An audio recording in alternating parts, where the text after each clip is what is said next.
ধন্যবাদ। আমার বাড়ি বন্দরনগরী, চট্টগ্রাম। প্রিয় বন্ধুগণ, আমার জীবনের গল্পটা শুরু করার শুরুতে আমি আপনাদেরকে আমার পরিবারের ব্যাপারে জানিয়ে রাখি।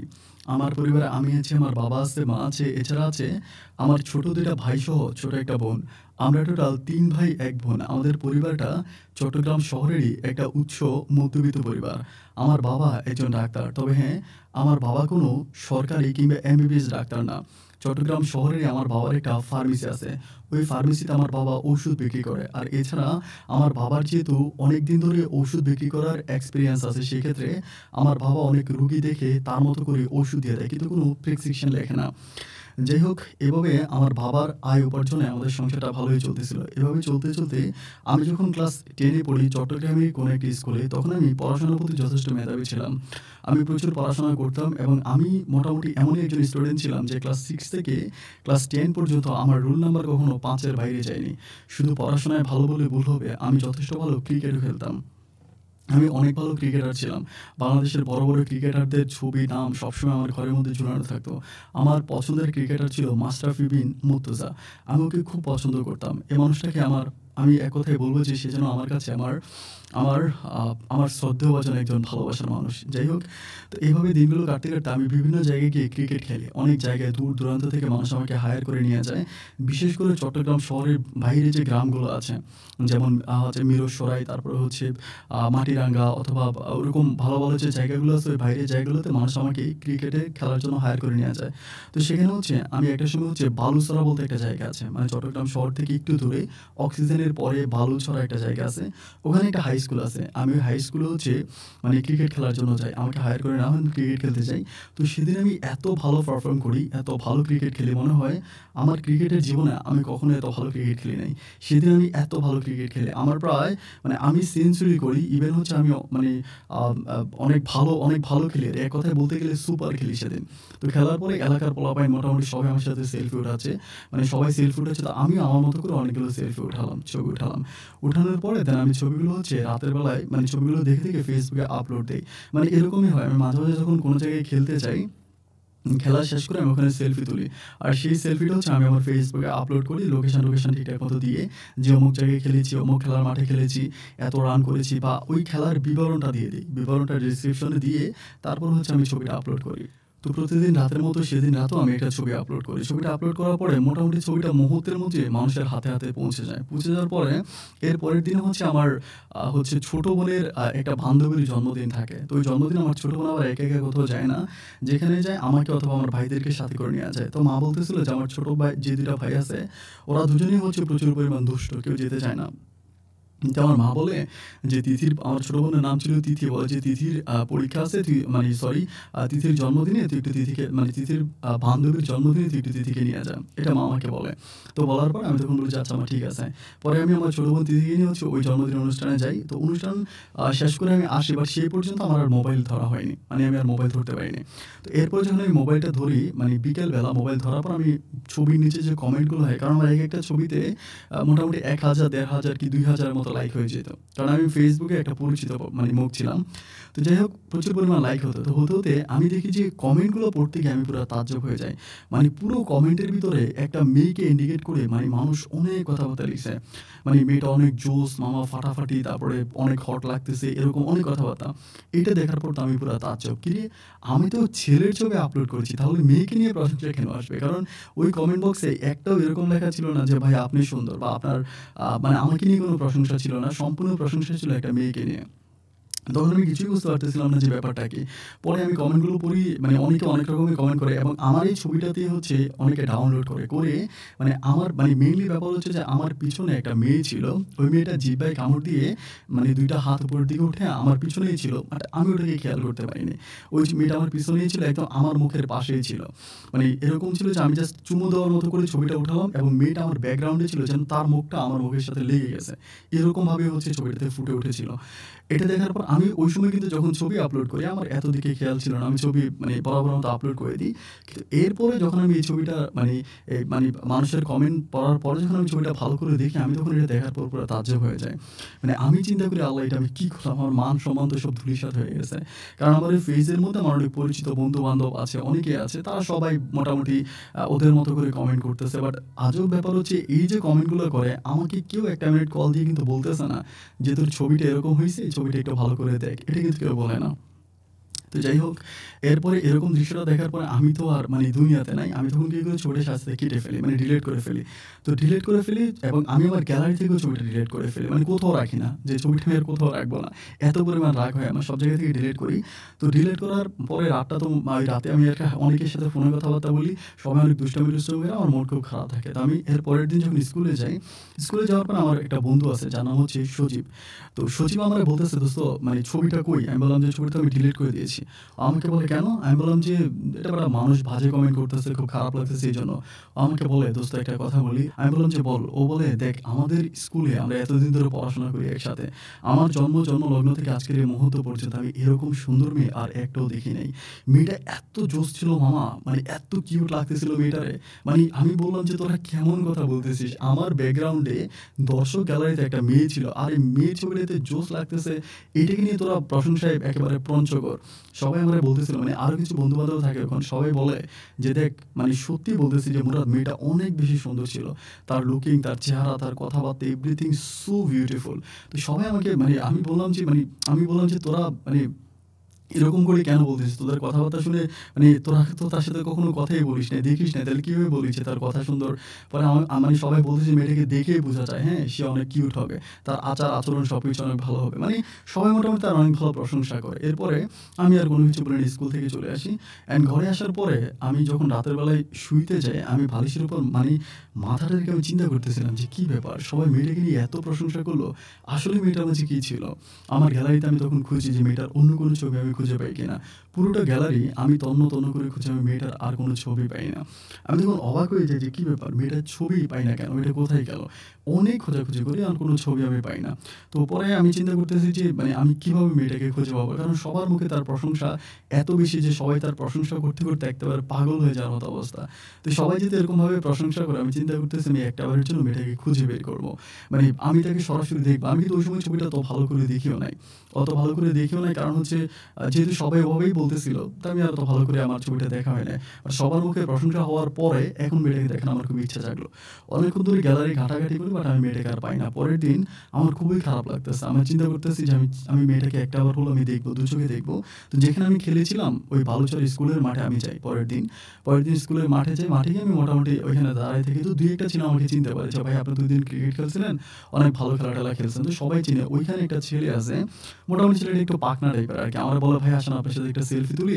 আজকে আবার খেলবেন নাকি? কেন আসছেন?" একটু নিজের মতো করে কথা বলে। তো যখন কথা বলে আমি ছেলেটাকে বলি যে, "তোমার নাম কি?" ছেলেটা বলে যে তার নাম হচ্ছে রায়হান। আমি বললাম, "রায়হান, একটা কথা বলি, কিছু মনে করো না তো?" বলে, "ভাই বলেন।" আমি বললাম যে, "দেখো তোমাদের স্কুলে কি এরকম একটা মেয়ে আছে?" আমি বলতেছিলাম যে মুখমণ্ডলটা এরকম বা আ-কারেঙ্গিতে বলতেছি। ও বলে, "ভাই আপনি যেভাবে বলতেছেন এরকম তো অসংখ্য মেয়ে আমাদের স্কুলে আছে। আপনি কিভাবে আপনি কোন মেয়ের কথা বলতেছেন আমি বুঝবো কেমন করে?" আমি তখন বলি যে মেয়েটা লুকিংটা অনেক সুন্দর ছিল, চুল লম্বা ছিল, চোখ বড় ছিল, অনেক কিছুই বলি। বাট ওই ছেলেটা আর বুঝতে পারে না। না পারার পরে আমি তারে বলি যে, "ভাই কিভাবে আমি তোমাদের স্কুলের এই সবগুলো মেয়েকে দেখতে পারি বলো তো?" ও আমাকে বলল, "ভাই এরকম কোনো সিস্টেম তো নাই। আপনি একটাই কাজ করতে পারেন। আপনি আপনি এই স্কুলে মাস্টার হিসেবে ঢুকে যান। আপনি যদি টিচার হিসেবে ঢুকেন তাহলে আপনি সব ক্লাসে যাবেন। যাওয়ার পরে সমস্ত ছাত্রছাত্রীগুলোকে আপনি দেখতে পারবেন।" তো আমি তখন চিন্তা করি যে ও ফানি করতেছে, দুষ্টামি করতেছে। আমি অনেকক্ষণ পর্যন্ত ওখানে দাঁড়ায় থাকি। দাঁড়ায় থাকার পর আমি পুনরায় আবার চলে আসি। চলে আসার পরে এর পরের দিন আমি যখন আমার স্কুলে যাই, আমার বন্ধুগুলো সবাই মিলে তো পুরা পাগল যে, "দোস্ত এত ভালো একটা মেয়ে তুই কেমনে ছেড়ে দিলি?" সবাই মিলে আমাকে প্রচুর পরিমাণ একরকম ইপ্রেজিং করতেছে, এরকম অবস্থা। আমি তখন বলি যে, "দেখ আমি তো মেয়েটাকে ওভাবে দেখিই নাই। তোরা এমন কি দেখলি যে মেয়ের জন্য পাগল হয়ে গেলি?" আমার সমস্ত বন্ধু-বান্ধবগুলো এক কথা আমাকে বলতেছে যে, "এই মেয়েটা জোশ ছিল, মেয়েটা তাদের লাগবেই লাগবে।" আমি কিছুই বুঝতে পারি না যে আমি কি করব। যাই হোক এরপরে সময়গুলো এভাবে কাটতেছে। তো তারই ৩ থেকে ৪ দিন পরে আমি পুনরায় আবারও সেই বালুচর স্কুলের মাঠে যাই মেয়েটাকে দেখার জন্য। যাওয়ার পরে আমার সাথে আমার আরেকটা বন্ধু যায়। আমি আমার একটা বন্ধুকে সাথে করে নিয়ে যাই। যার কথা বলেছিলাম সজীব, সজীবকে নিয়ে যাই। তো সেদিনও প্রায় একেবারে সকাল থেকে সন্ধ্যা অবধি পর্যন্ত মানে স্কুল ছুটি হওয়া পর্যন্ত আমরা স্কুলের মাঠে দাঁড়ায় থাকি, স্কুলের আশেপাশে দাঁড়ায় থাকি। বাট ওই মেয়েটাকে দেখতে পাই না। অত মেয়ে দেখি এই মেয়েটাকে আর দেখি না। তো না দেখার পরে সেদিন খুবই মানে মন খারাপ করে আমি স্কুল থেকে চলে আসি। মানে অনেক মন খারাপ করি। এক কথায় একেবারে মানে ভীষণ মন খারাপ করি। তো মন খারাপ করার পরে আমি যখন স্কুল থেকে চলে আসি, আসার পরে এর পরের দিন আমি যখন আমার স্কুলে যাই তখন আমার সব বন্ধুগুলো মানে সজীব সহ সবাই মানে বসে আমারে বলতেছে যে, "আমাদের মাথায় একটা দারুণ আইডিয়া আসছে। এটা যদি তুই এপ্লাই করিস তাহলে তুই মেয়েটাকে পেয়ে যাবি।" আমাকে এটা বলে। আমি তখন বললাম যে, "মানে কি আইডিয়া তুই আমাকে একটু বল তো?" ও আমাকে বলে যে, "আইডিয়াটা খুব দারুণ, দেখ এটা তোর পছন্দ হয় কিনা?" আমি বললাম, "ঠিক আছে, আগে তো বলবি।" তো আমার বন্ধুগুলো আমাকে বলতেছে যে, "আমাদের স্কুলে তুই একটা টুর্নামেন্ট ছাড়। মানে লাইক একটা খেলার টুর্নামেন্ট ছাড়বি যেখানে ছেলে-মেয়েরা উভয়ই খেলতে পারবে।" আমি বললাম যে, "আরে ছেলে-মেয়ে উভয়ই খেলবে এরকম কোন খেলা আছে?" ও বলে, "ধর একটা গানের মানে তুই মানে একটা গানের প্রতিযোগিতা দিবি। হ্যাঁ, একটা সাংস্কৃতিক অনুষ্ঠান, ওরকম একটা অনুষ্ঠান। ওখানে মনে কর বিভিন্ন স্কুলের ছেলেমেয়েরা আসবে, ওরা প্রতিযোগিতা করবে, ওরা পাস করবে, ওদেরকে তুই পুরস্কার দিবি। মানে ওরকম একটা আয়োজন তুই কর।" আমি তখন বললাম যে, "এটার মানে কি? এটা কিভাবে করবো?" আমাকে বলে যে, "তাইলে বুদ্ধিটা শিখিয়ে দিলাম। ব্যাপারটা হচ্ছে এরকম যে তুই একটা আয়োজন করবি। এই আয়োজনটা করার পরে তখন একটা লিফলেট ছাপাবি। অ্যান্ড লিফলেটটা নিয়ে তুই প্রতিটা স্কুলে যাবি। গিয়ে এই লিফলেটটা দিয়ে আসবি। যখন স্কুলে যাবি লিফলেটটা বিলি করতে যাবি, ওই ভালুসরা স্কুলে অতি প্রত্যেকটা ক্লাসে যাবি এবং প্রত্যেকটা ছেলেমেয়ের হাতে তুই মানে লিফলেটটা দিবি। দিতে একটা সময় মেয়েটাকে, তুই তো চিনিস মেয়েটা কেমন ছিল না? মেয়েটাকে দেখবি এবং দেখলি তো তুই চিনে যাবি। আর তো কোনো প্রবলেম নাই।" আমি তখন বললাম যে, "আইডিয়াটা অনেক দারুণ। কিন্তু মূল ব্যাপার হচ্ছে এটা যে আমি করতে যাবো একটা সরকারি স্কুল, ওই স্কুলের কি হেড স্যার আছে, কমিটি আছে, তারপর টিচার আছে, তারা কি আমাকে পারমিশন দিবে? তুই কিভাবে চিন্তা করলি? আমি ইয়াং বয়সী একটা ছেলে, আমাকে তো দিবে না।"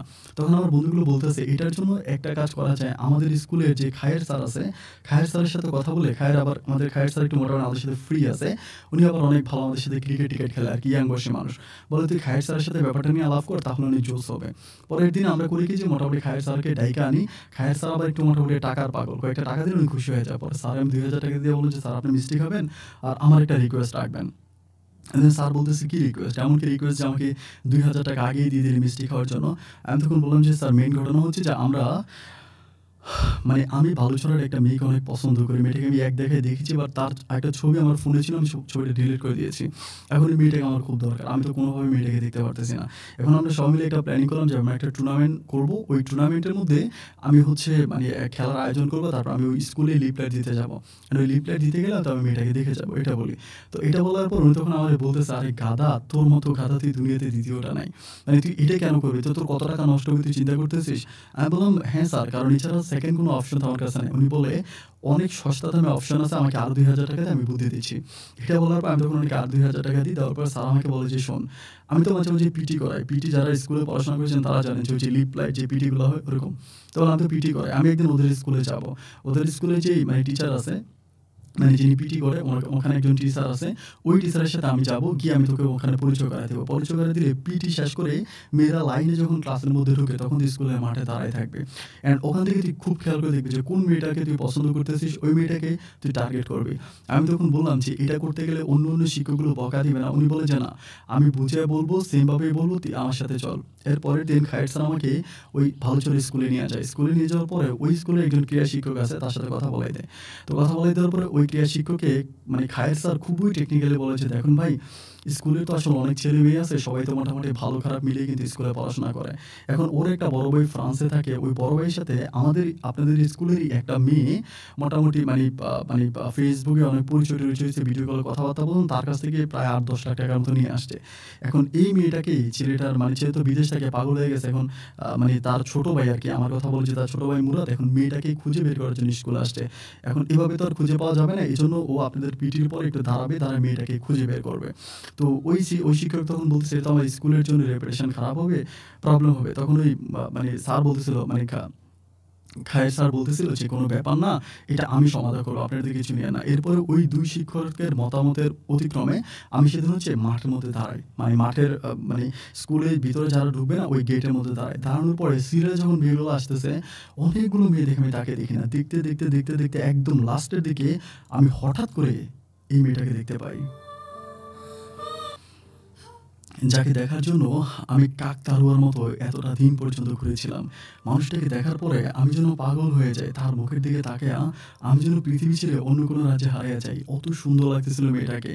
এতদিন পর্যন্ত আমার বন্ধুরা এই প্রশংসা করেছিল। কিন্তু তাদের প্রশংসার আজকে পঞ্চমের আমি নিজেই করে দিলাম। মেয়েটাকে দেখার পরে আমি একদৃষ্টিতে তার মুখের দিকে তাকিয়ে আছি। তখন আমার যে টিচার ছিল মানে ওই স্কুলের ক্রীড়া শিক্ষক উনি তখন বলতেছে, "মেয়ে কি এইটা?" আমি তখন মুখে ইশারা দিয়ে, "হুম।" এইটা বলে আমি তখন চলে আসি। চলে আসার পরে আমি তখন হচ্ছে স্কুলে চলে আসি অ্যান্ড স্কুলে আসার পরে আমার বন্ধুরা সবাই বলতেছে, "পাইছিস?" আমি বললাম, "মেয়ে পাইছি কিন্তু তার ফোন নাম্বার-টাম্বার, ঠিকানা-টুকানা সবকিছু নিতে হবে। একটু সময় লাগবে। আমার খুব ভয় লাগতেছে। আমি ২ দিন আর ওইদিকে যাব না।" অ্যান্ড ২ দিন পরেই হচ্ছে আমি যখন ওই স্কুলে যাই, ওই স্কুলে যাওয়ার পরে আমাকে বলে যে মানে ওই স্যারের কাছে যাই, স্যার আমাকে বলে যে, "কেন আসছেন?" আমি বললাম যে, "মেয়েটার সাথে একটু কথা বলব।" তো উনি বলে যে, "মেয়ের সাথে কথা বলবেন? তো ঠিক আছে আপনি দাঁড়ান আমি মেয়েকে ডাইকা আইনা দিই।" পরে আমি ওখানে দাঁড়াই, দাঁড়ানোর পরে মানে ওদের স্কুলের পাশেই দাঁড়াই। দাঁড়ানোর পরে ওই ক্রীড়া শিক্ষক হচ্ছে মেয়েটাকে ডেকে আনে। তো ডেকে আনার পরে আরও ২-৩ টা মেয়ে থাকে ওর সাথে। যখন আমি মেয়েটার সামনে যাই, সামনে যাওয়ার পরেই মেয়েটা তার পা থেকে জুতা খুলে ঠাস, ঠাস করে আমার গালে কয়েকটা বাড়ি মেরে দেয়। আমার জীবনে কেউ আমাকে এভাবে মারে নাই। বাট এভাবে জুতার বাড়ি খাওয়ার পরে আমি পুরো অবাক হয়ে যাই। আমি তখন বলেছি, "কি ব্যাপার? আপনি আমাকে জুতা দিয়ে মারলেন কেন?" পরে এটা বলার পরে মেয়েটা চিৎকার করে কাঁদতে আমার কলার চেপে ধরে। ওরে কেউ ছুড়ে দিতে পারে না। মোটামুটি ওখানে ছেলে-মেয়ে সব জড়ো হয়ে যায়। অনেকেই চিল্লাচিল্লি করে। তবে ওই টিচার অনেক কষ্ট করে তাকে ছুটে নেওয়ার পর আমাকে বলে যে, "আপনি এখান থেকে যান, আপনি এখান থেকে যান।" যখন বলে আমি তখন ওখান থেকে চলে আসি। চলে আসার পরে আমি তখন চিন্তা করতেছি যে, "হে আল্লাহ! এটা কি হলো? কেন আমার সাথে এরকমটা করল?"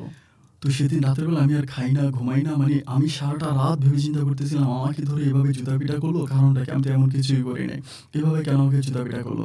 তো পরের দিন আমি কি করি আমার ওই যে খায়ের স্যার আছে, খায়ের স্যারকে বলি যে, "স্যার আপনি একটু আমারে উনার সাথে একটু গোপনে কথা বলাই দেন।" তখন খায়ের স্যার বলে যে, "ঠিক আছে গোপনে কথা বলতে তার ফোন নাম্বার নিয়ে যা তুই সাথে ফোনে যোগাযোগ কর।" পরে আমি তার ফোন নাম্বার দিয়ে আমি তাকে ফোন করে বলি, "স্যার আমি ব্যাপারটা বুঝলাম না। আমাকে এভাবে জুতাপিটা করলো কারণটা কি ছিল আপনি আমাকে বলেন।" তখন ওই টিচার আমাকে বলতেছে যে, "তোমাদের কারণেই তোমাকে জুতা দিয়ে পিটানো হইছে।" আমি বললাম যে, "আমার কারণে মানি?" পরে বলে, "তুমি বললা যে এই মেয়ে নাকি তোমার ভাইয়ের সাথে ফোনে কথা বইলা প্রেম কইরা টাকা-পয়সা খাইছে এগুলা সেগুলা। কিন্তু এই মেয়ে তো কোনো মোবাইল ফোনে ব্যবহার করে না। তার বাসায় কোনো মোবাইলে নাই। তাহলে এত বড় একটা মিথ্যা অপবাদ তোমরা মেয়েটার নামে কেন দিলা?" আমি তখন চিন্তা করতেছিলাম যে মানে কি? পরে আমার হঠাৎ মাথায় আসে যে হ্যাঁ, খায়ের স্যার যখন আমাকে ওই স্কুলে নিয়ে যায়, তখন কিন্তু এই ক্রীড়া শিক্ষককে খায়ের স্যার এই কথাটাই বলেছিল। ওখানে আমাকে ঢোকানোর জন্য। পরিশেষে আমি তখন বলি যে পরে আমি একদম বোবার মতো বলেছি, "কি বলেন আপনি এগুলা?" বলে, "হ্যাঁ, আমি মেয়েটাকে ডাইকা এনে সবকিছু জিজ্ঞেস করছি বাট মেয়েটা কান্নাকাটি করে তার মাকে সহ নিয়ে আসছে। তার মা সহ এসে বলছে যে, 'না, আমার মেয়েটা এরকম কিছুই করে না। আমার মেয়েটা অনেক ভালো।' এরকম একটা ভালো মেয়ের নামে এত বড় বদনাম আপনি কিভাবে দিলেন? আর এই বদনামটা পুরো স্কুলে ছড়িয়ে গেছে।" কথাটা শোনার পর আমার মাথায় যেন আসমানটা ভেঙে পড়ছে। আমি করতে চাইলাম কি, হয়ে গেল কি? আমি একদম পাগলের মতো হয়ে যাই। আমি জিজ্ঞেস করলাম যে, "মেয়েটা কোন ক্লাসে পড়ে?" উনি বলে যে, "মেয়েটা ক্লাস 8 এ পড়ে।" আমি তখন আর লজ্জায় আর কোনো কথা বলতে পারি না। আমি আর ওই স্কুলের দিকেও যাই না। আমি আমার মন থেকে মেয়েটাকে আস্তে করে সম্পূর্ণ মুছে ফেলতে শুরু করি। আমি চিন্তা করি আমি তখন কেমন জানি এতটাই কষ্ট পাই। আমি এই কথাগুলো খায়ের স্যারকেও বলি না। মানে কাউকেই বলি না। নিজে চিন্তা করেছি এটা আমি কত বড় বোকামি করলাম। এত বড় বোকামি আমি কিভাবে করলাম? আমার বিবেক কি একটাবার বাধা দিল না? আমি মেয়েটাকে এভাবে সবার কাছে কলঙ্কিত করলাম, সবার কাছে অপমান করলাম। আমি এভাবে মেয়ের জীবনটাকে নষ্ট করে দিলাম। আমি নিজে তখন আর ক্ষমা করতে পারতেছিলাম না। সময়গুলো এভাবে কাটতে আমি সম্পূর্ণ চুপ হয়ে যাই। আমি কারো সাথে কথা বলি না, নীরবে থাকি, শুধু পড়াশোনা করি, এভাবে আর কিছু না। এভাবে যেতে একটা সময় আমি আমাদের স্কুল থেকে এসএসসি পরীক্ষা দেই এবং এসএসসি পরীক্ষাতে আমি মোটামুটি অনেক ভালো একটা রেজাল্টে পাস করি। পাস করার পরে আমি তখন ওই মেয়েটাকে কিন্তু আমার মন থেকে আমি সম্পূর্ণ ভুলে যেতে পারি নাই। তার সামনে চাই না, তাকে বিরক্ত করি না, সবকিছু ঠিক আছে। কিন্তু আমি তাকে ভুলে যেতে পারি নাই। তার স্মৃতিগুলো এখনো আমার বারবার মনে হয় যে তাকে সে আমাকে যেভাবে জুতা দিয়ে মারছে, আমাকে কলার চেপে ধরছে এগুলো মনে হয়। তো হইতে আমি যখন কলেজে পড়ি তখন কলেজে আমার আরও কিছু নতুন বন্ধু-বান্ধব হয়। ওইখানে আমার একটা মেয়ে বান্ধবী হয় যার নাম হচ্ছে মুন্নি। তো মুন্নি একদিন কথায় অনেক কথাবার্তা আমাকে বলতেছিল বালুচরের ওইদিকের কোনো একটা কথা। বলতে আমি তখন মুন্নিকে বলি যে, "দেখ, আজ থেকে প্রায় ২ বছর আগে আমার লাইফে এরকম একটা ঘটনা ঘটছে ওই স্কুলে।" পরে উনি আমাকে বলতেছে যে, "সত্যি?" আমি বললাম যে, "হ্যাঁ, সত্যি এরকম একটা ঘটনা। দেখ আমি মেয়েটাকে খুব ভালোবাসতাম, তাকে খুব পছন্দ করতাম। আমার মনে কোনো হারামি ছিল না। আমি মূলত আসছিলাম হচ্ছে মেয়েটাকে মানে তাকে প্রপোজ করব, ভালোবাসা উচিত। আমার বন্ধুরা তাকে পছন্দ করে। কিন্তু খায়ের স্যারের কারণে ব্যাপারটা এভাবে ঘুরে গেল।" তখন মেয়েটা মানে আমার বান্ধবী মুন্নি আমাকে বলতেছিল, "তুই আর মেয়েটার সাথে দেখা করিস নি?" আমি বললাম, না আমি কিভাবে দেখা করব? এখন দেখা করতে গেলে তো আরো বেশি প্রবলেম।" আর ওই স্কুলের ক্রীড়া শিক্ষক আমাকে বলেছিল আমি যেন নেক্সট টাইম ওই স্কুলের আশেপাশেও না যাই। তখন উনি আমাকে মানে আমার বান্ধবীটা আমাকে বলতেছিল যে, "তোর তো কোনো দোষ নাই। তুই তো কোনো অন্যায় করিস নাই। যদি দোষ কেউ করেই থাকে, এটা হচ্ছে তোদের স্কুলের টিচার করেছে। ওইটা তো মানে তোর কোনো দোষ নাই। তুই মেয়েটাকে ভুলটা ভাঙায় দিলি না?" আমি বললাম যে, "না রে, আমি আর ওইদিকে যাই নাই।" ও আমাকে বলে, "মেয়েটার নাম কি জানিস?" আমি তখন বলি, "হ্যাঁ, নামটা আমি শুনেছিলাম। তার নাম হচ্ছে ইমা।" তো আমাকে বলতেছে, "তুই যদি কিছু না মনে করিস আমি কি মেয়েটার সাথে একটু দেখা করতে পারি?" আমি বলি, "তুই দেখা করবি তা আমার কাছ থেকে অনুমতি নেওয়ার কি আছে? কারণ মেয়ের স্কুল আলাদা, মেয়ে আলাদা। ওই মেয়ের সাথে তো আমার কোনো প্রেম ভালোবাসা ছিল না, কোনো কিছুই ছিল না। তো তুই চাইলে মেয়েটার সাথে দেখা করতে পারিস, আমার কোনো আপত্তি নেই।" তখন আমার মুন্নি আমাকে বলতেছিল যে, "ঠিক আছে আমি মেয়েটার সাথে দেখা করব।" তো এর পরের দিন মুন্নির সাথে আমার আর দেখা হয় না। ৩ দিন পরে মুন্নি হঠাৎ করে একদিন আমাকে বলে যে, "মুরাদ, আমি মেয়েটার সাথে দেখা করছি।" আমি বলি, "কি বলিস? দেখা করছিস?" বলে, "হ্যাঁ, অ্যান্ড আমি মেয়েটার সাথে তোকে দেখা করায় দিতে পারবো।" আমি বললাম যে, "কিভাবে?" পরে বলে, "মেয়েটাও না তোর উপর অনেক বেশি অত রাগ নাই। বাট মেয়েটা বলতেছিল যে, 'কেন? তুই হয়তো অন্য কোনো একটা মেয়েকে সন্দেহ করে তাকে টার্গেট করেছিস। তুই হয়তো চিনতে ভুল করেছিস।' মেয়েটা আমাকে এটা বলে। আমি তখন বললাম যে, "দেখ আমি মেয়েটার সাথে একটু দেখা করতে পারি?" ও বলে, "হ্যাঁ, পারবি। প্রবলেম নাই। আমি প্রয়োজনে আমাদের বাসায় নিয়ে আসবো।" কারণ তাদের বাসা ওই বালুচড়ার ওইদিকেই ছিল। বালুচড়ার আশেপাশেই ছিল মুন্নিদের বাসা। তখন মুন্নি করে কি ওই মেয়েটাকে নিয়ে আসে। একদিন মুন্নিদের বাসায় আনার পরে আমি ২ বৎসর পরে মানুষটাকে দেখার পরে আমার নিজের চোখের পানিগুলো ধরে রাখতে পারি নাই। মনের অজান্তেই আমার চোখ থেকে টপ, টপ করে পানি পড়তেছিল। আমি কান্না করে ফেলি। কান্না করতে, করতে মেয়েটাকে একদম হাতে ধরে আমি বলি যে, "দেখো আমার কোনো দোষ নাই। আমি সত্যি কোনো অন্যায় করি নাই। আমি আসলে পরিস্থিতির শিকার। আমাকে আমার টিচার ফাঁসি দিয়েছে। আমি জানি যে তুমি আমার জন্য অনেক অপমান হয়েছো, অনেক ছোট হয়েছো, অনেক কথা শুনেছো কিন্তু এগুলোর জন্য আমি মোটেও দায়ী নয়। আমি কিছুই করি নাই। ওরা নিজেদের জন্য আমাকে ফাঁসাই দিছে। বিশ্বাস করো প্লিজ তুমি আমাকে মাফ করে দাও।" এটা বলে আমি মেয়ের হাতে পায়ে ধরে কান্না করি আর তার কাছে ক্ষমা চাই। আর তাকে সমস্ত ঘটনাগুলো আমি একটু, একটু করে খুলে বলি। মেয়েটা তখন আমাকে বলে যে, "দেখেন সবকিছুই ঠিক আছে কিন্তু আপনি যেই টিচারটার কাছে গিয়েছিলেন ওই টিচারের সমস্যা আছে। ওই টিচার আমার মায়ের সাথে অনেক প্রবলেম আছে। ওই টিচার আমার মাকে অনেকভাবে বিরক্ত করে। অনেকভাবে বিরক্ত করে আমার আম্মা ওনাকে পাত্তা দেয় না। এরপরে ওই টিচারের কাছে যখন আপনি গিয়ে আমার কথা বলছেন তখন এই টিচারই পুরোটা স্কুল করছে এবং পুরোটা এলাকা করছে। এটার জন্য অন্য কেউ দায়ী না। ওই টিচারটাই দায়ী। ওদের স্কুলের যে ক্রীড়া শিক্ষক ছিল উনি দায়ী।" আমি তখন বলতেছিলাম যে, "ইমা আমি তো ভুল করে ফেলছি, অন্যায় করে ফেলছি। আমি কি তোমার কাছে ক্ষমা পাবো না?" ও আমাকে বলে, "আপনার উপর তো আমার কোনো রাগ বা অভিযোগ কিছুই নাই। আমার অভিযোগ হচ্ছে ওই ক্রীড়া শিক্ষকের উপরে। আমি পারতেছি না যে আমি উনাকে আমি আপনাকে জুতা দিয়ে পিটি না। আমার কাছে মনে হচ্ছে আমি উনাকে জুতা দিয়ে পিটা আমার দরকার ছিল। আমি উনার উপরে এত পরিমাণে রেগেছিলাম।" আমি তখন বলতেছিলাম, "আচ্ছা যা হবার হইছে, এখন সমস্ত ব্যাপারগুলো বাদ দিয়ে আমরা কি পারি না দুজনে একটু ক্লোজ হয়ে থাকার জন্য সমস্ত এগুলো বাদ দিয়ে?" পরে আমাকে বলতেছে যে, "কিভাবে ক্লোজ হবেন? আপনার কথা আমি কিছুই বুঝতেছি না। একবার আপনি ক্ষমা চাচ্ছেন, আবার ক্লোজ হতে চাচ্ছেন।" আমি বললাম যে, "না, আমার কাছে মনে হয় কি যে আমি তোমার কাছে অনেক বেশি লজ্জিত। আমি মাঝে, মাঝে তোমার সাথে একটু ফোনে কথা বলতে চাই।" তো মেয়েটা আমাকে বলে যে, "আমার কাছে তো কোনো মোবাইল ফোন নাই।" তো আমি তখন ঠাস করে আমার মোবাইলটা বের করে আমি তার হাতে দিই। দেওয়ার পরে মেয়েটা নেয় না। বলে, "না, না আমি আপনার ফোন কেন নিবো?" তখন আমার এই বান্ধবী মুন্নি বলতেছে, "আরে নে, নে। তুই ছোট্ট মানুষ এত মোট কেন দেখাচ্ছিস? ফোন নিতে বলছি নে। ফোনটা নিলে প্রবলেম কি? ওর সাথে মাঝে, মাঝে কথা বলবি।" আমার সিম সহ আমি আমার মোবাইল ফোনটা মেয়েটাকে দিয়ে দিই। দিয়ে দেওয়ার পরে এরপরে মুন্নি তাকে তার বাসায় দিয়ে আসে। এরপরে আমি গিয়ে আরেকটা নতুন ফোন কিনে আমি আমার সিমে তাকে কল দিই, সে রিসিভ করে। আমি তার সাথে কথা বলি আর বলি যে, "ভুলেও কখনো কোনোদিন এই সিমে যদি unknown নাম্বার আমার এই নাম্বারটা ছাড়া অন্য কোনো নাম্বার থেকে কল আসে তুমি আর কল ধরো না।" তো সিমটা আমি তাকে সম্পূর্ণ দিয়ে দিই। এভাবে কিছুদিন যাওয়ার পরে আমার সিমে প্রচুর পরিমাণ পোলাপাইনি বিরক্ত করেছে। যেহেতু আমি ক্রিকেট খেলতাম, অনেকেই নাম্বার আছে। ও আমাকে বলতেছে আমি সিমটা চালাইতে পারতেছি না। এত পরিমাণ ফোন আসে। তখন আমার বান্ধবী মুন্নি বলতেছে, "তুই সিমটা" আমি ওর কাছ থেকে সিমটা নিয়ে আসবো, একটা নতুন সিম কিনে দেবো, ওই নাম্বারটা তোকে দিব। এরপরে মুন্নি করে কি ওই সিমটা নিয়ে আসে, এসে নতুন একটা সিম তাকে দেয়। ওই সিম দিয়ে আমি তার সাথে কথা বলি। তো কথা বলি যে এমন কথা বলি আমি কন্টিনিউ তার সাথে কথা বলি। এরকম হয় যে আমি তার সাথে সকালে কথা বলতে শুরু করি, একদম রাত হয়ে আ এর মানে আ রাতে কথা বলতে শুরু করি সন্ধ্যা রাতে পরের দিন সকাল পর্যন্ত কথা বলি। এবং যে কি কথা বলি এটা আমি নিজেও জানি না। ঘন্টার পর ঘন্টা আমি তার সাথে কথা বলি। কথা বলতে, বলতে কত রাত যে আমি এভাবে কাটিয়ে দিয়েছি অঘমা আমি জানি না। আমার যত টাকা পয়সা আছে সমস্ত টাকা পয়সা আমার মোবাইলের পিছনে চলে যায়। আমি মোবাইলের জন্য এক্সট্রা ব্যাটারি কিনে রাখি, এক্সট্রা পাওয়ার বাটন কিনে রাখি যাতে কোনোভাবেই মোবাইলের চার্জ ফুরিয়ে না যায়। আমি তার সাথে এরকম ব্লুটুথ কানে দিয়ে মনে হয় ২৪ ঘন্টায় লাইনে থাকি। এভাবে আমাদের সম্পর্কটা এতটাই গভীর হয়ে যায় যে একটা মানুষ আরেকটা মানুষকে একটা পলক না দেখলে বাঁচবে না। এভাবে সময়গুলো কাটতে, কাটতে একটা পর্যায়ে আমি চিন্তা করতেছি যে এত কিউট একটা মেয়ে যেকোনো সময় তার বিয়ে হয়ে যেতে পারে। আমার মনের ভিতরে অনেক ভয় ঢুকেছে। আমি তখন ইন্টার ফাইনাল পরীক্ষার্থী ছিলাম। আমি তখন নিজে তাকে একদিন অফার করি যে আমি তোমাকে বিয়ে করব। ও আমাকে বলে যে আমি এখন এসএসসি পরীক্ষা দেই নাই। আমার এসএসসি পরীক্ষাটা হয়ে যাক এরপরে আমি বিয়ে করব। আমি বললাম যে, "এসএসসি পরীক্ষার আগে যদি তোমার বিয়ে হয়ে যায় আমার তো খুব ভয় লাগে। তুমি দেখতে অনেক সুন্দর।" ও আমাকে বলে, "আমি যদি ঠিক থাকি তাহলে কেউ আমাকে বিয়ে করতে পারবে না। তুমি আমার উপর ভরসা রাখো। এই জীবনে যদি বউ হতেই হয় তবে আমি তোমার বউ হব। তোমায় ছাড়া অন্য কারো বউ আমি কোনোদিনও হব না। আমি তোমার সাথেই সারা জীবন থাকব।" এটা বলে যাই হোক এটা বলতে, বলতে তার সাথে আমার সম্পর্কটা খুবই ক্লোজ হয়ে যায়। এরপরে এরকম করে দিনগুলো কাটতে, কাটতে একটা সময় সে এসএসসি পরীক্ষা দেয় এবং আমি ইন্টারমিডিয়েট পরীক্ষা দেই। এসএসসি পরীক্ষাতে অনেক ভালো একটা রেজাল্ট করে। আমিও ইন্টারমিডিয়েটে খুব ভালো রেজাল্ট করি। এরপরে ও হচ্ছে বালুচরা শহর থেকে আমাদের মুরাদপুরের ওইদিকে, চট্টগ্রাম মুরাদপুরের ওইদিকে একটা প্রাইভেট কলেজে ভর্তি হয়। আমি তখন বিশ্ববিদ্যালয়ে ভর্তি হই না, আমি জাস্ট ঘোরাফেরা করতেছি, অনার্স শেষ করছি, ভর্তি হবো আস্তে আস্তে, এরকম করে ঘুরতেছি। তো এরই মাঝে আমি তাকে বলি যে তুমি চলো আমি তোমাকে বিয়ে করে ফেলি, কারণ আমার ভিতরে খুব ভয় কাজ করে। ভয় কাজ করার কারণে একটা, ও দেখতে অনেক সুন্দর ছিল। আমি চিন্তা করি যে এত সুন্দর মেয়ে যে কোনো সময় বিয়ে হয়ে যেতে পারে, আর আমি যেহেতু পরিবারের বড় ছেলে, আমি আমার বাবাকে এখন বিয়ের কথা বলে বাবা রাজি হয়ে যাবে, কোনো প্রবলেম তো না, আমি তাকে বিয়ে করবো। অ্যান্ড ও যেহেতু দেখতে অনেক সুন্দর, তার মানে আমার বাবা তো এক কথায় রাজি হবে। আমার বাবা সবসময় আমাকে বলতো যে আমি আমার ছেলেটাকে অনেক কিউট একটা মেয়ে বিয়ে করাবো, যে মেয়েটা দেখতে অনেক সুন্দর হবে। এই কথাগুলো বাবা আমাকে সবসময় বলতো, তো সেক্ষেত্রে ও তো পারফেক্ট, আমার মনে তার কোনো প্রবলেম থাকার কথা না। এরপরে এইভাবে আমি তাকে বলি যে কীভাবে প্রপোজাল পাঠাবো তুমি আমাকে বলো।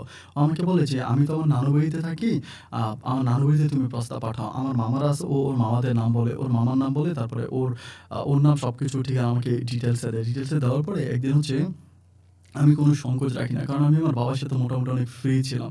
এরকম না যে আমি আমার বাবার সাথে খুব রুড ছিলাম বা বাবা মার কাছ থেকে দূরে থাকতে, ওরকম না। বাবার সাথে আমার সম্পর্কটা অত্যন্ত ভালো ছিল।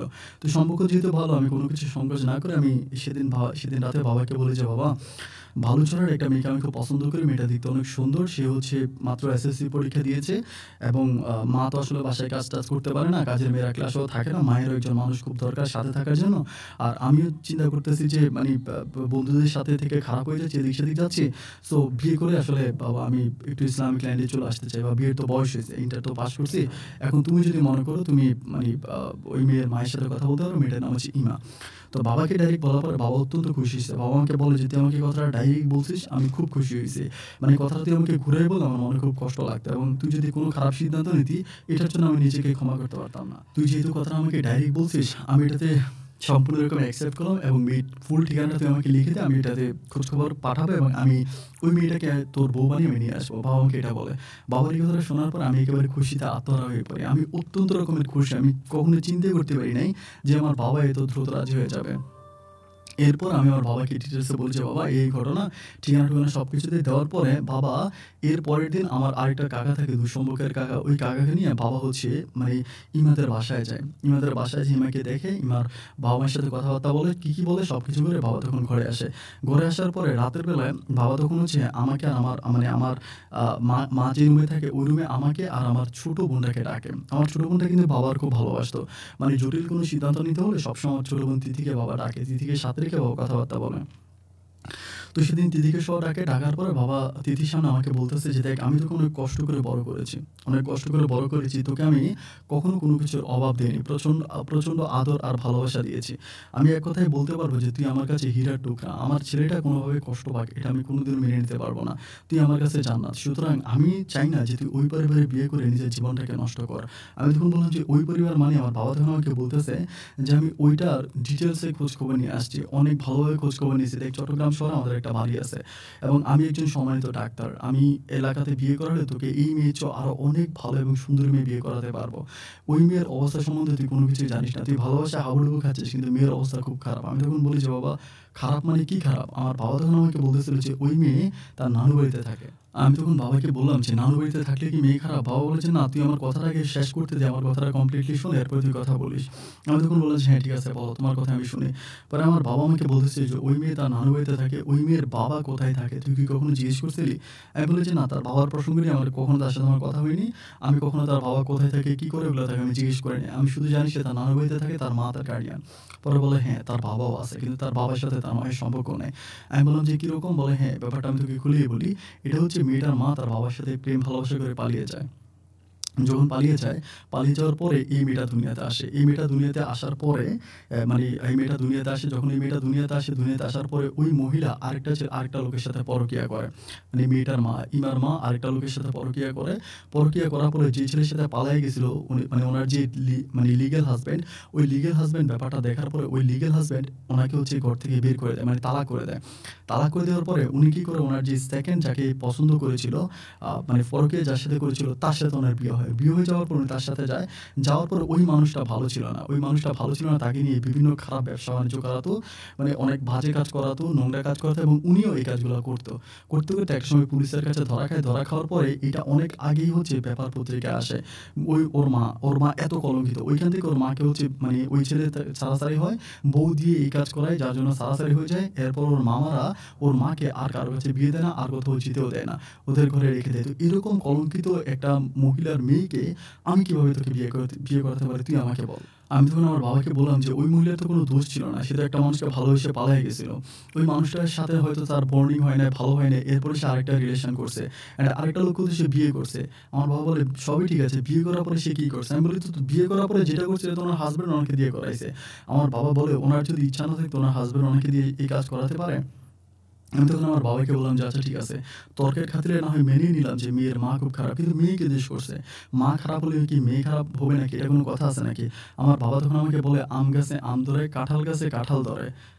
কাঁঠাল গাছে কখনো আম ধরে না, আর আম গাছে কখনো কাঁঠাল ধরে না। যে গাছ সে গাছের ফলটা এরকমই হয়। আ মেয়ের মা যেমন মেয়েটা দেখতে এরকমই হবে।" আমি তখন আমার বাবাকে বলি যে, "বাবা তুমি এটা ভুল বললা। এটা তুমি ভুল বললা। কারণ আমি তাকে অনেক পছন্দ করি।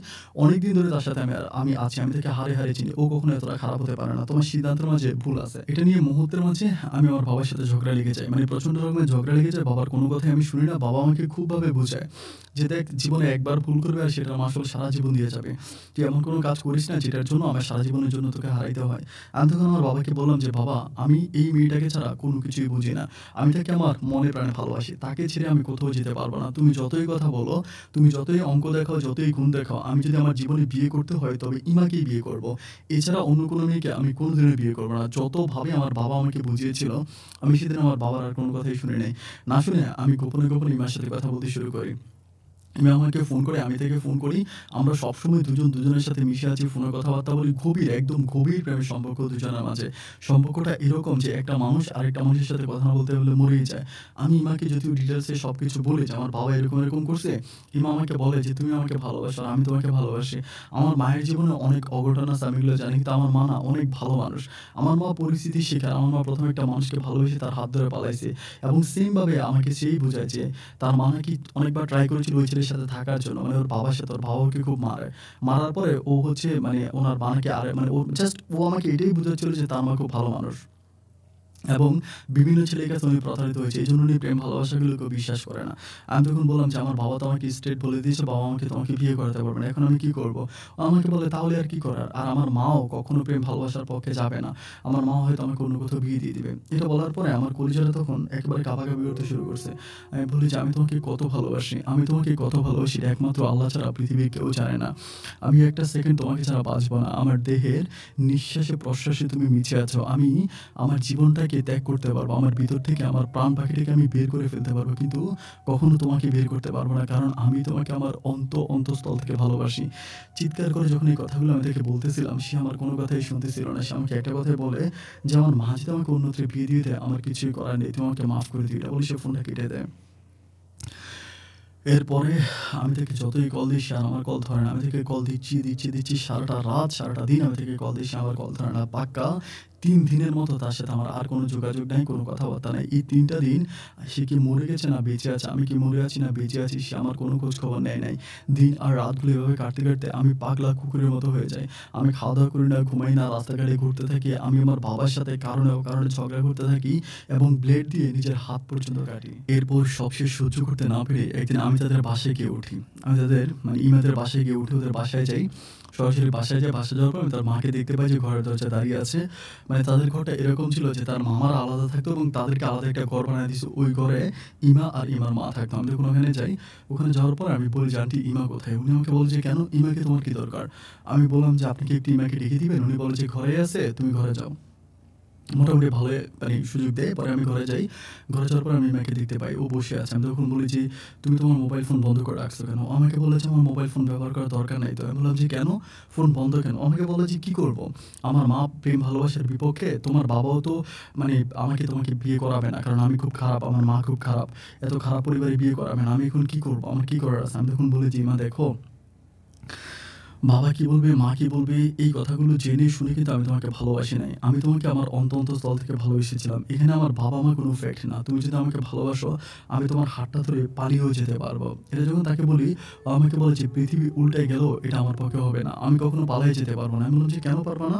ও আমাকে বলে, "আমার পক্ষে পালিয়ে যাওয়া সম্ভব না।" আমি বললাম, "সম্ভব না কেন? তুমি আমাকে সেটাই বলো।" ও আমাকে বলে, "আজও আমি দেখতে পাই যে আমার মা গভীর রাতে বালিশ জড়িয়ে ধরে ঘুমড়ে, ঘুমড়ে কাঁদে। কারণ একটা ছেলেকে ভালোবেসে আমার মা পালিয়ে গেছিল। আর ওই পালিয়ে যাওয়ার পিছনে আমার মায়ের জীবনটা শেষ হয়ে গেল। আমি আমার মায়ের মতো করে আমার জীবনটাকে নষ্ট করতে চাই না।" আমি তাকে বললাম যে, "দেখো, কে কি বলবে, কে কি করবে এটা দেখে শুনে যদি পড়ে থাকি তাহলে আমাদের ভালোবাসাটা এখানেই নিভে যাবে। তুমি প্লিজ আমার সাথে চলো।" আমি তার হাতটা ধরে তার চোখে খুব টানাটানি করে একটা পর্যায়ে তার মা পিছন থেকে আসে। এসে আমাকে বলে, "তুমি ওর হাত ধরে টানাটানি করতেছো বেয়াদবের মতো।" আমি তখন বললাম যে, "না, আমি আন্টি ওকে খুব পছন্দ করি। আমি" যখন তার মায়ের কাছে ইনিয়ে বিনিয়ে কথা বলতেছি, তখন তার মা আমাকে বলে যে, "তুমি এখান থেকে বের হবা নাকি আমি আমার ভাইকে ডাকবো, পুলিশ ডাকবো?" আমি তখন বললাম যে, "না, আপনার পুলিশ ডাকার দরকার নেই।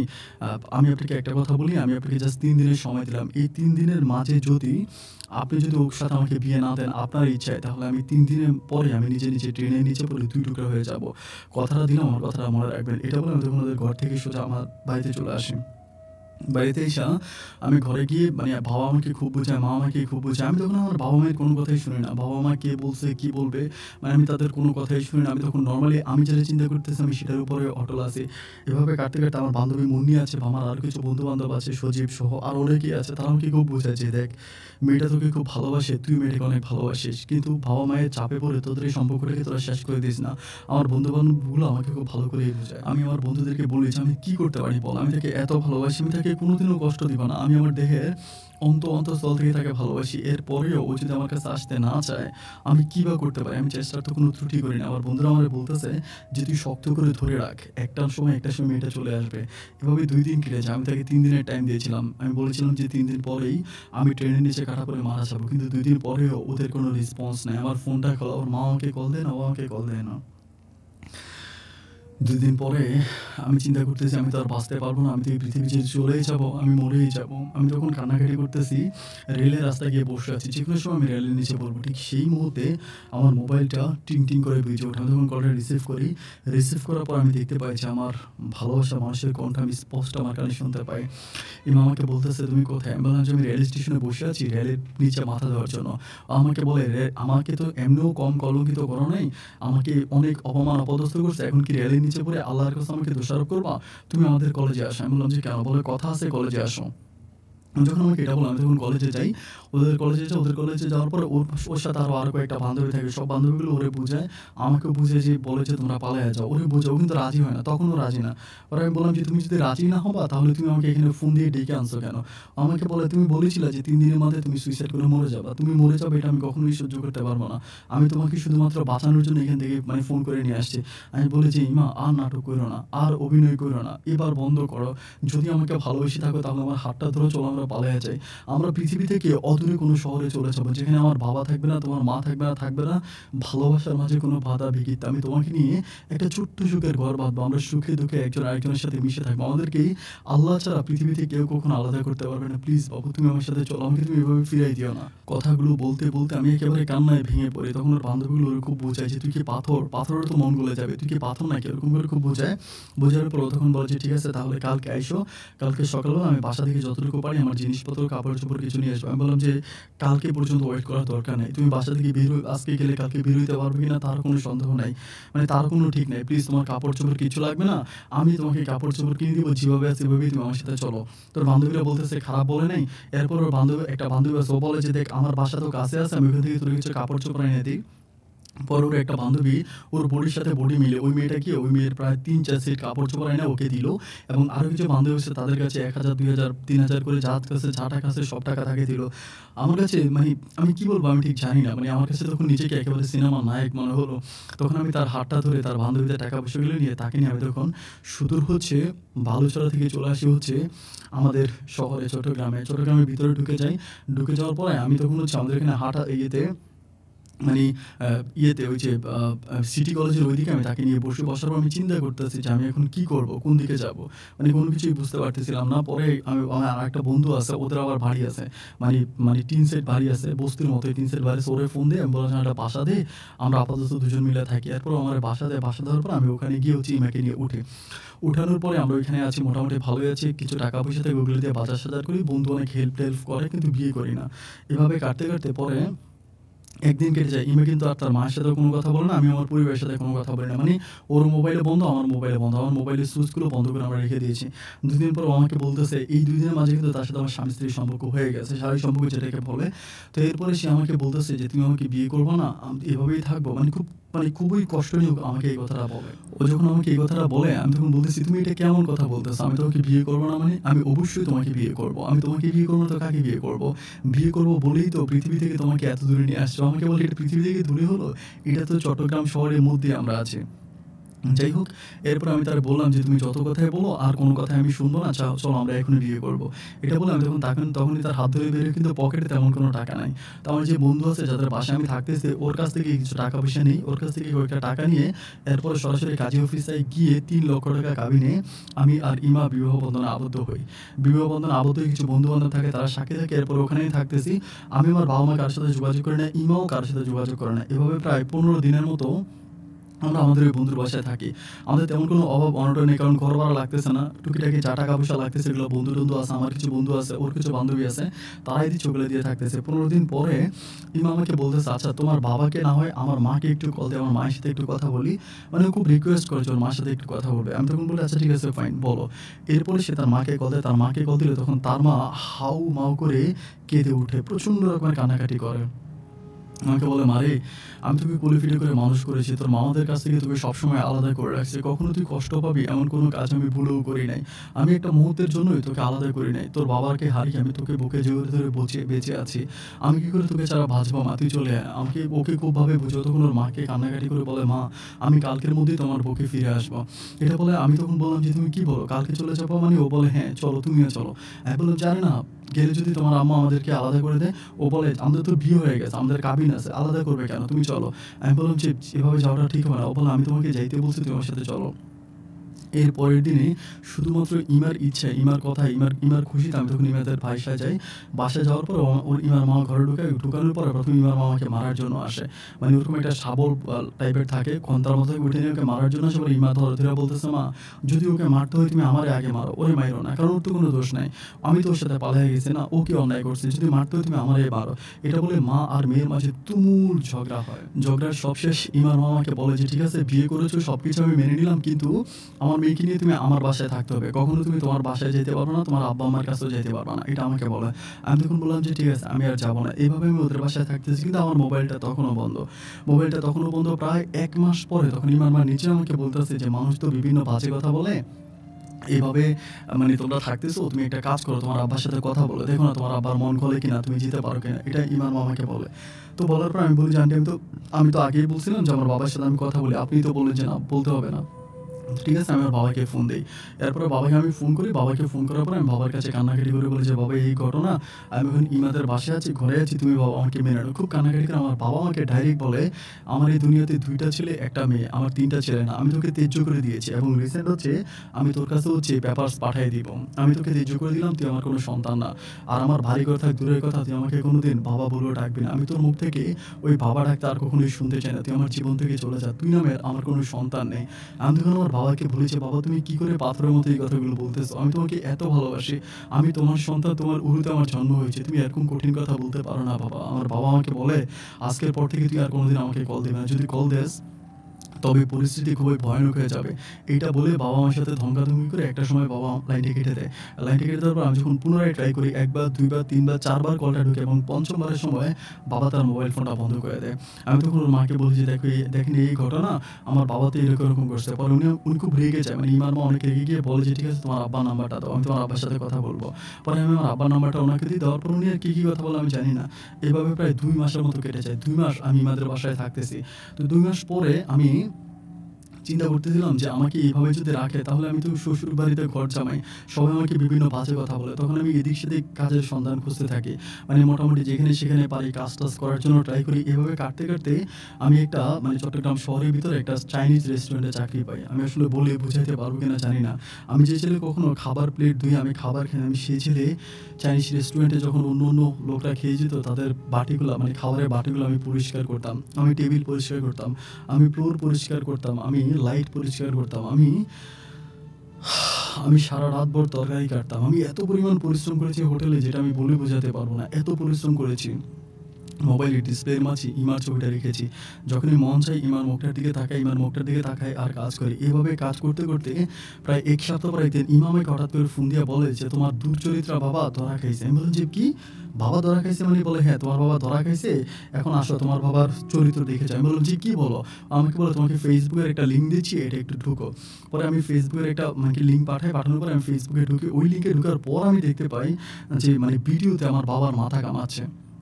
আমার বাবার মাথা কামাচ্ছে, কামাইয়া আমার বাবার এই পিছনে বান দিয়া রাখছে এবং সাথে একটা মহিলাকে বসায় রাখছে এবং উপরে লিখে দিছে যে মানে লিখছে যে ভণ্ড ডাক্তার ধরা খেয়েছে রুগীর সাথে। এরকম করে এবং লেখা আছে যে আমার বাবা নাকি কোনো একটা রুগীকে মানে চেকআপ করতে গিয়ে রুগীর সাথে খুব খারাপ কাজ করে ফেলছে এবং রুগী বের হয়ে বলছে এটা নাকি সিসি ক্যামেরায় ধরা খাইছে। এখন এটার পরে আমার বাবাকে এভাবে বাইধা রাখছে। আমি তখন বলি যে সত হলেও তো আমার বাবা, এটা কেমন কথা? আমি যখন যাই ও তখন আমাকে বলে যে আমার বউ ইমা তখন আমাকে বলে যে, "আমার কসম লাগে তুমি এখানে যাবা না। কারণ এমনিতে আমাদের মান-সম্মান কিচ্ছু নাই। এখন যদি গিয়ে নিজের চেহারাটা ওখানে দেখাও তাহলে আমাদের আরো মান-সম্মান যাবে। তোমার বাবা ধরা খাইছে, উনি মাপ পাবে। তুমি ওই জায়গায় যাবা না।" ইমার কথা শুনে তখন আর আমি যেতে পারি না। না যেতে পারার পরে আমার যে বন্ধু-বান্ধবগুলো থাকে আমি তাদেরকে ফোন করি যে, "দেখ এই ঘটনা আমার বাবা অমুক জায়গায় ধরা খাইছে। আমার বাবাকে একটু বাঁচাও।" এরকম সবাই আমারে বলে যে, "দেখ ওই জায়গায় যাওয়া সম্ভব না। কারণ তোর বাবা যে কাজ করছে এরপরে আমরা আর ওখানে মুখ দেখাতে পারব না।" অনেকভাবে আমি ট্রাই করি কিন্তু আমি আমার বাবার কাছে যাই না। না যাওয়ার পরে এটা Facebook সহ মোটামুটি চট্টগ্রামের কেবল টিভিতে পর্যন্ত দেখায়। এত পরিমাণ বাবা অপমান হয়। অপমান হওয়ার পর আমি যখন বাবার নাম্বারে কল দিই, বাবার নাম্বারটা বন্ধ। অনেকদিন পর্যন্ত বাবার নাম্বারে কল দিই, বাবার নাম্বারটা বন্ধ। বন্ধ থাকার পরে আমাদের মানে পার্শ্ববর্তী বাসায় একজন কাকা থাকে, জামিল কাকা। তো আমি জামিল কাকারে কল দিই। কল দিয়ে বলি, "কাকা, আমার বাবার এই ঘটনাটা কি?" উনি বলে যে, "না রে বাবা, তা তো কিছু জানি না। তোর বাবা ৫ ওয়াক্ত নামাজ পড়তে ঈমানদার লোক ছিল। এখন কিভাবে এই মহিলা উনার চেম্বারে গেল, যার পরে মহিলার সাথে ধরা খাইল তা তো আর জানি না। এখন সিসিটিভিতে তো মোটামুটি সবকিছুই উঠছে, দেখলাম উনি ধরছে।" আমি বললাম যে, "আপনারা দেখছেন?" উনি বলল, "আমি সবকিছুই দেখলাম আমরা। এখন এটা কিভাবে কি করলো এটা তো আর বলতে পারি না। উনি কেন এটা করলো?" মহিলার সাথে ধরা পর্যন্ত খাইল। আমি তখন বললাম যে, "সিসিটিভি ফুটেজে কি দেখছেন?" উনি বলে যে, "দেখছি তোমার আব্বা ওই মহিলাকে ধরতেছে, মহিলা ধাক্কা দিছে। এরপরে আবার তোমার আব্বার সাথে এরকম অনেক কিছু।" উনি আমাকে ডিটেইলসে বলতে চায় না। পরে আমি বললাম, "আচ্ছা ঠিক আছে, ফাইন।" যাক, এরপর আমি বললাম যে, "আমার বাবা এখন কোথায় আছে?" উনি বলে, "তোমার বাবা এই ঘটনার পরে কোথায় চলে গেছে? কোনো খোঁজ খবর নেই।" আমি বললাম যে, "তার মানে?" পরে বলে, "তোমার ২ টা ভাই আর তোমার মা আছে, তোমার বোন আছে, তাদের তো অবস্থা খুব খারাপ। মানে মেয়েটাকে তোমার বোনটাকে কিভাবে বিয়ে দিবা? এত বড় একটা কলঙ্ক হয়ে গেল। তোমার ভাইগুলারও কলঙ্ক। তুমি এত দূরে আছো কেন? তোমার মাকে অন্তত দেখে যাও, বাড়িতে আসো।" এটা আমাকে বলে। আমি বলি, "কাকা, আমি তো অনেক বড় কলঙ্ক করছি। এই কলঙ্ক হওয়ার পরে আমি কি আর আমার পরিবারে আসতে পারবো? আমি কি আর আমার পরিবারে যাওয়া সম্ভব?" উনি তখন আমাকে বলতেছে, "কেন সম্ভব না? তুমি তো তোমার মায়েরই সন্তান। তুমি আসো।" উনি আমাকে খুবভাবে বলে। বলার পর আমি তখন বলি, "তাহলে আমি কালকে আসবো। আপনি একটু থাইকেন।" এরপরের দিন আমি ঘরে যাই। ঘরে যাওয়ার পর মা আমাকে জড়িয়ে ধরে হাউ-মাউ করে কান্নাকাটি করে। মা আমাকে বলে যে, "কিভাবে কি হয়ে গেল? আমি স্বপ্নেও চিন্তা করতে পারিনি আমার সাজানো সুখের সংসারটা এভাবে ভেঙে খানখান হয়ে যাবে। তোর বাবা এত বড় লম্পট, এটা আমি মোটেও বুঝতে পারিনি।" আমার মা আমাকে এই কথাগুলো বলে। আমি তখন বলি যে, "মা, তুমি বাবা এরকম কাজটা কিভাবে করলো?" মা বলে, "তা তো জানি না। কিভাবে কি করে ফেললো। আমার ভাইগুলো, আমার বোনগুলো সবাই কান্নাকাটি করে।" যাক, একটা পর্যায়ে আমি মাকে বলি যে, "মা, তুমি যদি বলো আমি তোমার বৌমাকে নিয়ে আসবো। ইমা সবসময় তোমাদের কথা বলে, তোমার জন্য মন খারাপ করে।" আমার মা তখন বলতেছে যে, "আনলে তো ভালোই হয়। আমরা তো আর এখানে নিঃশ্বাস নিতে পারতেছি না। নিয়ে আয়।" এর পরের দিনে আমি শ্বশুরবাড়িতে গিয়ে ইমাকে আমি নিয়ে আসি। ইমাকে নিয়ে আসি। তো ইমাকে নিয়ে আসার পর ইমা আমাদের সাথেই থাকতেছে। আমাদের আর কোনো প্রবলেম নাই। বাবার আর কোনো খোঁজ খবর পাচ্ছি না। আমি অনেক জায়গায় আমার বাবার খোঁজ খবর করার জন্য চেষ্টা করতেছি। বাবার কোনো খবর-টবর আর পাই না। বাবা কোথায় চলে গেছে, বাবার আমি আর কোনো খোঁজ খবরই পাই না। এভাবে খোঁজ খবর করতেছি এখানে সেখানে বিভিন্ন জায়গায় মাকে দিয়ে, বাবাকে দিয়ে অনেক জায়গায় ট্রাই করতেছি, হয় না। তো না হওয়ার পরে সবশেষে হচ্ছে আমার মা ইয়েতে চলে আসে। মানে ইমা আমাদের সাথে থাকা অবস্থায় পরে ইমা খুবই মন খারাপ করে। ইমা বলে যে, "আমার মা এতটা বছর আমাকে বুকে জড়িয়ে ধরে বেঁচেছিল। আজকে" মানে ওর মা ওকে ফোন করে রাতের বেলায় খুব কান্নাকাটি করে আরকি যে, একা লাগতেছে, ঘুম আসতেছে না। এটা সেটা বলে খুব কান্নাকাটি করে। তো ইমা আমাকে বলে যে, "আমার মা আমাকে এত ভালোবাসে। আমার মা আমাকে এত ভালোবাসে। অথচ আজকে আমার মা আমাকে ছেড়ে এত দূরে। আমি না সহ্য করতে পারি না, তুমি আমার মাকে আমার কাছে নিয়ে আসো। এটা বলে ও খুব কান্নাকাটি করে ইমা। আমি বললাম যে ঠিক আছে, যেহেতু আমার একটা মা আছে আর তোমার মা আমাদের সাথে থাকবে, প্রবলেম কি? আমার আব্বার কিছু টুকিটাকি ব্যবসা-বাণিজ্য ছিল, দোকানপাট ছিল। এগুলো করে মোটামুটি আমি ভালোই চলতেছিলাম। কোনো প্রবলেম ছিল না। এভাবে কাটতে একটা পর্যায়ে আমি তখন ইমার মাকে আমাদের পরিবারে নিয়ে আসি। আমাদের পরিবারে নিয়ে আসি, ওদের ওই ঘরে তালা মেরে ইমার মা, আমার মা মানে আমার শাশুড়ি, আমি আর আমার বউ, ইভেন আমার যে ২ টা ছোট ভাই আর একটা বোন, ওরা একসাথে একই পরিবারে আমরা চট্টগ্রাম শহরে চট্টগ্রাম শহরে আছি। দিন আর রাতগুলো এভাবে কাটতে একটা পর্যায়ে আমি দেখলাম যে ইমার মা একটু কেমন জানি হয়ে যাচ্ছে। উনি আমার মায়ের সাথে খুব ভালোভাবে মিশতে পারে না। মায়ের সাথে অনেক ঝগড়া হয়, মায়ের সাথে অনেক ঝগড়া, কথা কাটাকাটি। আমার আম্মার সাথে কেমন জানি একটু অন্যরকম ব্যবহার করে। আমার ছোট ভাইগুলোও বলে যে, "ভাই এটা ভালো দেখে না যে তোমার শাশুড়ি আমার সাথে খারাপ ব্যবহার করে।" বোনও আমাকে বলে। তো বলার পরে আমি ইমার মাকে আলাদা একটা বাসা ভাড়া করে দিই, আমাদের বাসার পাশেই। আলাদা একটা বাসা ভাড়া করে দিই। ওই বাসায় ইমার মা থাকে, শুধু ইমার মা থাকে। ইমা মাঝে, মাঝে গিয়ে থাকে আর মাঝে, মাঝে আমাদের বাসায় থাকে। এভাবেই দিনগুলো কাটতেছে। বাট কাটতে একটা পর্যায়ে আমি খেয়াল করে দেখি যে আমার মায়ের ভিতরে আমি অন্যরকম কিছু পরিবর্তন দেখতে পাচ্ছি। পরিবর্তনগুলো ছিল এরকম যে আমার মা বিন-বিনিয়ে কথা বলতো, ঘুমের মধ্যে কথা বলতো। এরপরে প্রচুর পরিমাণ পাগলামি করতো। এটা সেটা ভেঙে ফেলতো, ছোট বোনকে মারতো, আমাকে মারতো, আমার ভাইদেরকে মারতো। ওরকম করে পাগলামি করতো। তো মায়ের এই পাগলামি দেখার পরে আমি মাকে বিভিন্ন কবিরাজের কাছে নিয়ে যাই। বাট কোনোভাবেই মায়ের কোনো চিকিৎসা ডাক্তার চিকিৎসা করে কবিরাজের কাছে নিয়ে যাই। বাট কোনোভাবে মায়ের কোনো সুস্থতা আমি খুঁজে পাচ্ছি না। এভাবে দিনগুলো কাটতে একটা পর্যায়ে আমি ইমার আমার কাছে ব্যাপারগুলো খুলে বলি। আমি বলি, "আন্টি দেখেন", আমি মায়েই বলি যে, "মা দেখেন এই ঘটনায় আমি এখন কি করব? কিছুই করতে পারতেছি না।" উনি আমাকে বলে, "আমার কাছে নিয়ে আইসো। আমি একটু চেষ্টা করব যে আমি তো আসলে অত বড় মাপের কোনো কবিরাজ না। এরপরও আমি ট্রাই করব যে দেখি আমি তোমার মাকে কিছু করতে পারি কিনা।" তখন কিন্তু আমার মায়ের এই ঘটনা আমাদের অত্র এলাকার মোটামুটি প্রত্যেকটা মানুষের কানে পৌঁছায় গেছে। সবার কানে পৌঁছে গেছে যে আমার মা এরকম, আমার মা পাগল হয়ে গেছে। এটা সবার কানে পৌঁছাইছে। তো পৌঁছানোর পরে এরপর আমি আমার মাকে আমার শাশুড়ির কাছে নিয়ে যাই। আমার শাশুড়ি ইমার মা তখন আমার মাকে প্রায় ২ দিন থেকে ৩ দিন ট্রিটমেন্ট করেন। ৩ দিন ট্রিটমেন্ট করার পরে আল্লাহর কি হুকুম, আমার মা সম্পূর্ণ রকমের সুস্থ হয়ে যায়। মায়ের মাঝে কোনো পাগলামি নেই, কোনো কিছু নেই, একদম ভালো হয়ে যায়, একদম আগের মতো হয়ে যায়। আর এই ঘটনাটা আমাদের এলাকাতে প্রত্যেকটা বাড়িতে পৌঁছে যায়, আনাচে-কানাচে পৌঁছে যায়। এটা যখন পৌঁছে যায় তখন অনেকে ইমার আম্মার কাছে আসে যে অমুকের এই সমস্যা, তমুকের এই সমস্যা। এটা বলতে সবাই ইমার মায়ের কাছে আসে। ইমার মায়ের কাছে মানুষ এভাবে আসতে শুরু করছে এবং ওনাকে টাকা-পয়সা দিতে শুরু করছে। উনি তখন একটা বৈঠকখানা বানায় ফেলে। যেখানে আছে ওখানে একটা বৈঠকখানা বানায় এবং বৈঠকখানা বানিয়ে উনি প্যারানরমাল থেকে শুরু করে সাংসারিক ঝামেলা থেকে শুরু করে স্বামী-স্ত্রীর মিল-মিত থেকে শুরু করে বাচ্চা হয় না থেকে শুরু করে যত রকমের ভণ্ড কাজগুলো আছে উনি প্রত্যেকটা কাজ ওখানে করতে শুরু করে এবং উনি রাতারাতি প্রচুর টাকা-পয়সার মালিক হয়ে যায়। আমাদের থেকে অনেক বেশি টাকা-পয়সা উনি কামায়। এমন অবস্থা হয়েছে যে ওনার টাকার কোনো অভাব নাই। উনি একদিনে প্রায় ৫০,০০০ ষাট হাজার টাকা পর্যন্ত ইনকাম করে। চট্টগ্রাম তো আছে, রাঙামাটি, খাগড়াছড়ি, কক্সবাজার, ঢাকা, নরসিংদী, কুমিল্লা থেকে বিভিন্ন জায়গা থেকে ওনার কাছে লোক আসে। দূর-দূরান্ত থেকে সকাল থেকে রাত পর্যন্ত লোকেরা ওনার কাছ থেকে পানি পড়া নেয়, তাবিজ নেয় এবং রাতারাতি উনি অনেক টাকার মালিক হয়ে যায়। চট্টগ্রামে উনি নিজেও একটা বাড়ি কিনে ফেলে। পরিস্থিতি এমন হয়ে যায় যে ওনাকে ট্যাকল দেওয়ার জন্য পুলিশ পর্যন্ত চলে আসে। ওইখানে এত পরিমাণ লোক জড়ো হয়। এভাবে হতে আমাদের চট্টগ্রাম শহরেরই খুবই সুনামধন্য একজন ব্যবসায়িক, ওনার নামটা বললে হয়তো অনেকে এক নামেই চিনে যাবে। এত বড় মাপের একজন ব্যবসায়িক, উনি আমার মায়ের কাছে আসে ওনার বউয়ের জন্য। ওনার বউ অন্য কারো সাথে সম্পর্ক করে, অন্য কারো সাথে পরকীয়া করে। এটা উনি এসে আমার শাশুড়ি মাকে বলে, ইমার মাকে বলে। বলার পরে তখন ওই ইমার মা ওনাকে চিকিৎসা করতে থাকে। চিকিৎসা ওয়ান আফটার। আচ্ছা, এর মাঝে আরেকটা ব্যাপার আমি রেখে গেছি। এর মাঝে কিন্তু ইমা বাচ্চা কনসেপ্ট করে। ইমার ঘরে একটা মেয়ে সন্তান হয়। আমি মেয়ে সন্তানকে নিয়ে আছি। মেয়ে বাবুটা আমাদের বাসায় থাকে। আমার মায়ে তাকে টেক কেয়ার করে। ইমা সারাক্ষণ ইমার মায়ের সাথে থাকে। ইমার মা অনেক টাকা-পয়সা কামায়। ইমা মোটামুটি ওখানে ক্যাশিয়ারি করে। ক্যাশিয়ারি বলতে ইমার টাকা-পয়সা নেয়। ইমার তত্ত্বাবধানে সবকিছুই হয়। লোকজনের বেতন-টেতন শুরু করে পুলিশে টাকা দেওয়া থেকে শুরু করে সবকিছু ইমা করে। আর ইমার মা সম্পূর্ণ ওইখানে বসে উনি মানুষকে সেবা দান করে। আর এভাবে আমার বাবুটা আমার আম্মার কাছে থাকতেছে। আমাদেরকেও টাকা-পয়সা দেয়। আমি অস্বীকার করব না। ইমা আমাদেরকেও খুব টাকা দেয়। ওই সময় ইমার টাকায় আমাদের সংসারটা চলতেছে। প্রতি মাসে ৩০,০০০ ৪০,০০০ টাকা করে আমাকে দিচ্ছে, তুমি খরচ করো। আমি ওই টাকা দিয়ে আমাদের সংসার চালাচ্ছি। আমাদের সংসারে আর কোনো অভাব অনটন নেই। ওদের টাকায় মোটামুটি আমরাও বিন্দাস কাটাচ্ছি। এভাবে দিনগুলো কাটতে আমি খুব খেয়াল করে দেখি যে আমার বউ যে ইমা আছে ও আর আমাকে সময় দেয় না। ও সারাক্ষণই ওর মাকে নিয়ে ব্যস্ত, মায়ের কবিরাজি নিয়ে ব্যস্ত, মাকে নিয়ে ব্যস্ত, মায়ের কবিরাজি নিয়ে ব্যস্ত। ও আর আমাকে কোনো সময় দেয় না। তো আমি তো স্বামী হিসাবে আমার বউকে আমি চাইবো, ও আর আমার কাছে আসে না। ১৫ দিন ২০ দিনে ও এক রাত আমার সাথে ঘুমায় না। এটা নিয়ে আমার মনে খুব কষ্ট, খুবই রাগ লাগে আরকি যে আমি আমার বউকে ওকে এত ভালোবাসলাম, আমার বউ আমার সাথে থাকে না, ও কোথায় থাকে, এরকম করে আমাকে ছেড়ে দূরে কেন থাকে, আমি কোনো কিছুই বুঝতে পারি না। আমি তখন তাকে বলি যে তোমার প্রবলেমটা কি? আবার ও করে কি মাঝে মাঝে রুগীদের সাথে রুগীদের বাড়ি পর্যন্ত যায়, মানে ওর মাকে নিয়ে বাড়ি বন্ধ করতে যায়, বিভিন্ন জায়গায় 2 দিন 3 দিন পর্যন্ত থাকে, বাড়ি বন্ধ করে, বাড়ি বন্ধক দিয়ে আসে, জিন ভূত সারায়, মানে ওর মায়ের সাথে ও সম্পূর্ণ কাজ করে। ও তখন আর আমার কোনো লাইনে নাই। ও যে আমার বউ, আমি যে তার স্বামী, আমি তখন তার কাছ থেকে শুধুমাত্র টাকা পাই। মানে গেলেই কোনো কথা বললে ও বলে তুমি 20,000 টাকা নিয়ে যাও, 30,000 টাকা নিয়ে যাও, টাকা লাগলে টাকা নিয়ে যাও। এবং ও যে নিজের একটা মেয়ে সন্তান আছে, ওই সন্তানকে কেউ কোলেও নেয় না। এবং প্রায় 2 থেকে 3 মাস হয়ে যায় সন্তানকে একটাবারও জড়াইও ধরে না। সন্তানটা যখন হয়েছিল, হওয়ার পর থেকে তার দুধ খাওয়ানোটা, তাই সে ঠিকমতো তাকে দুধও খাওয়ায় নাই। আমার এই বাচ্চাটা পাউডারের দুধ খেয়ে বড় হয়েছে, মায়ের দুধ সে পায় নাই বললেই চলে। আমার বউ তাকে ঠিকমতো দুধও খেতে দেয় নাই। খুবই কষ্ট করে, মানে খুবই কষ্ট করে আমার বাচ্চার দিনগুলো দিকে অতিবাহিত হচ্ছিল। এভাবে কাটতে কাটতে একটা পর্যায়ে আমি সহ্য করতে পারি না, মানে আমার নিজের কাছে আর সহ্য হয় না যে এভাবে কতদিন কাটবে, এবং আমি আর কোনো সন্তান নিতে পারতেছি না। আমার এই সন্তানও প্রায় অনেক বড় হয়ে গেছে।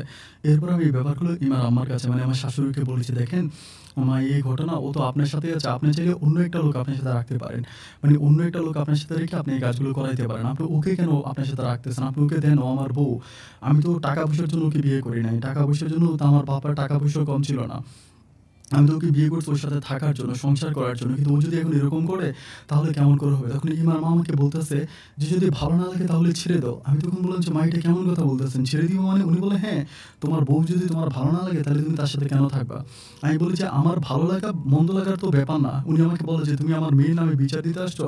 আমার মেয়ে তোমার হাত ধরে আমাকে ভুলে তোমার কাছে চলে গেছিল। আমার মেয়ে তোমার জন্য কি না করছে? তুমি আমার মেয়ের এখন মানে কীর্তি গাইতে আসছো আমার মেয়ে। তোমার লজ্জা করে না? আমার মেয়ে তোমার কাছে যাবে না, তুমি চলে যাও।" তখন কিন্তু তারা যে বাড়িটা কিনছিল চট্টগ্রামে, ওই বাড়িতেই তারা থাকতেছে। এই বাড়িতে কিন্তু আর থাকতেছে না। আমি তখন খুবই, উনি আমার সাথে খারাপ ব্যবহার করে, আমি তখন ওখান থেকে চলে আসি। চলে আসার পরে প্রায় ১ সপ্তাহের মতো কেটেছে। আমি তখন আমার যে দোকানপাট আছে, আমার দোকানপাট নিয়ে আমি মোটামুটি ব্যস্ত আছি। আমি তখন আর তার সাথে অতটা কথা বলার সময় পাই না। কিন্তু দুঃখজনক ব্যাপার হচ্ছে ১ সপ্তাহ পর্যন্ত তার সাথে আমার আর কোনো যোগাযোগ নাই। মানে ১ সপ্তাহ পর্যন্ত আমি জানি না যে ও ১ সপ্তাহ পর্যন্ত কোথায় চলে গেল। মানে কোনো ফোন-টোন নাই, কোনো খোঁজখবর নাই, কিচ্ছু নাই। ১ সপ্তাহ পরে আমি ওর মায়ের বৈঠকখানায় যখন আবারও যাই, আবারও যাওয়ার পরে দেখতে পাই যে ও নাই। ও যখন, আমি তখন বিভিন্ন লোকদেরকে জিজ্ঞেস করি, "কি ব্যাপার, ও কোথায় গেল?" মানে ওকে আমি আর খুঁজে পাচ্ছি না। মানে ওকে আর আমি দেখতেছি না, ও কোথায় চলে গেছে।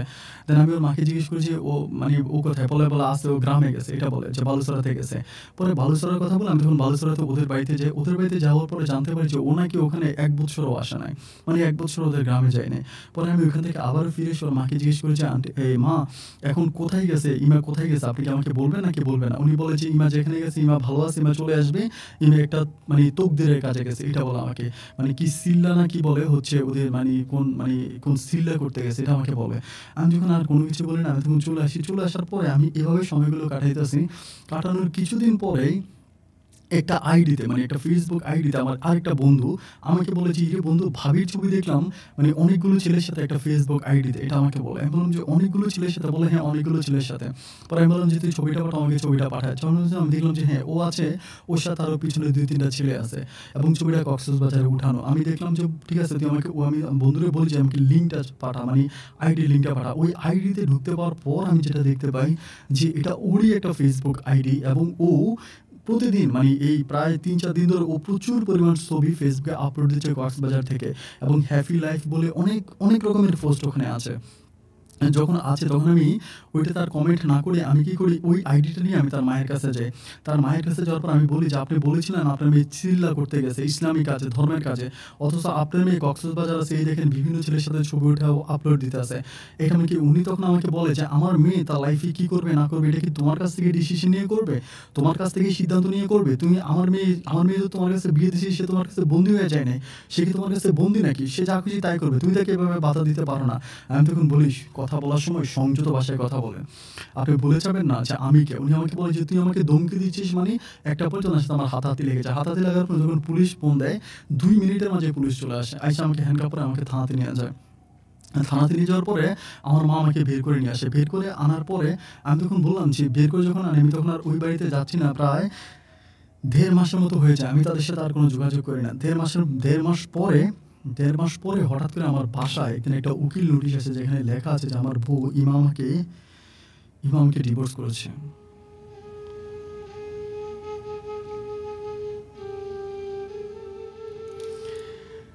ডিভোর্স লেটারটা হাতে পাওয়ার পরে আমি তখন কান্নায় ভেঙে পড়ি। আমি তখন কি করব কোনো কিছুই বুঝতে পারি না। আমি তখন বলি যে, "আল্লাহর গজব এদের উপরে পড়বে।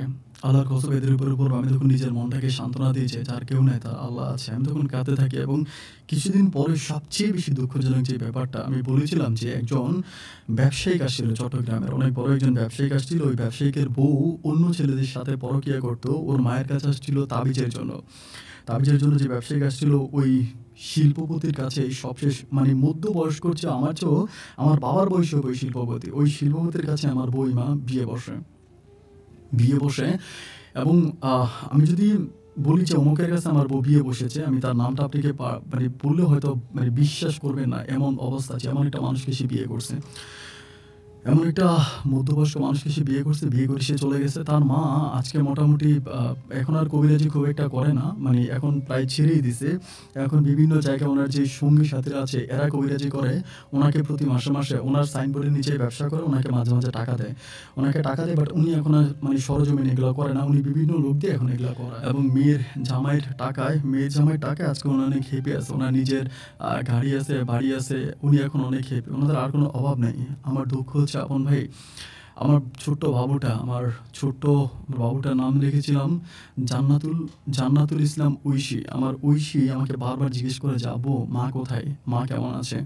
আমরা ওকে মাঝে, মাঝে এখন টিভিতেও দেখতে পাই। ও রান্নার একটা চ্যানেল খুলেছে বিভিন্ন রান্না-বান্না বিষয়ক টিভি চ্যানেলও দেখতে পাই। ওখানে রান্না-বান্না করে। আগের চেয়ে অনেক সুন্দর হয়ে গেছে, অনেক কিউট হয়ে গেছে। আমার বউ পরিচয় দিলে এখন হয়তো কেউ আর চিনবেই না। ও যে আমার বউ এটা বাংলার কোনো মানুষ জানেই না। খুবই দুঃখ কষ্ট করে আমি চট্টগ্রামের মাটিতে আমার দিনগুলো কাটাচ্ছিলাম এবং শুনলাম রিসেন্ট একটা কথা শুনলাম যে ও নাকি কোনো একটা মুভিতেও কাজ করবে এবং ওখানেও ও মোটামুটি সাইনিং করেছে। আমি জানি না যে